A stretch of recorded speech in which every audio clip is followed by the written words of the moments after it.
বাংলাদেশ সেনাবাহিনীর বহরে অবশেষে যুক্ত হল তুরস্কের নির্মিত কর্নার শটগান MKS-18।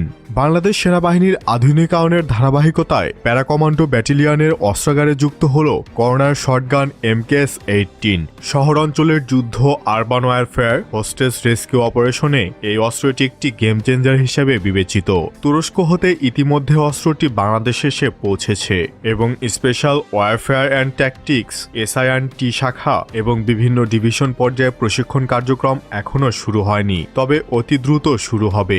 MKS-18 উচ্চ ক্ষমতা সম্পন্ন স্টিল এবং অ্যালুমিনিয়ামের ফ্রেমে তৈরি। এর মূল বৈশিষ্ট্য হল এর কবজাযুক্ত বডি, যা ডানে বা বামে সর্বোচ্চ 60 ডিগ্রি পর্যন্ত বাঁকানো যায়। অপারেশনাল মোডে এটি সাধারণত একটি মাউন্ট সিস্টেম, যেখানে স্ট্যান্ডার্ড 9mm পিস্তল যুক্ত করা থাকে। ফ্লেক্সিবিলিটির দিক থেকেও সেরা, কারণ এর সামনের অংশটি অত্যন্ত মসৃণভাবে ঘোরানো যায়, যা সরু গলি বা রুম ক্লিয়ারিং অপারেশনের জন্য খুব সহায়ক। হাই রেজুলেশন ক্যামেরা অগ্রভাবে সংযুক্ত থেকে রিয়েল টাইম ফুটেজ প্রদান করে। অপারেটরের চোখের সামনে একটি ফোল্ডেবল LCD মনিটর থাকে। এর মাধ্যমে সেনাকে মাথা বের না করেই আড়াল থেকে শত্রু অবস্থান দেখতে সাহায্য করে।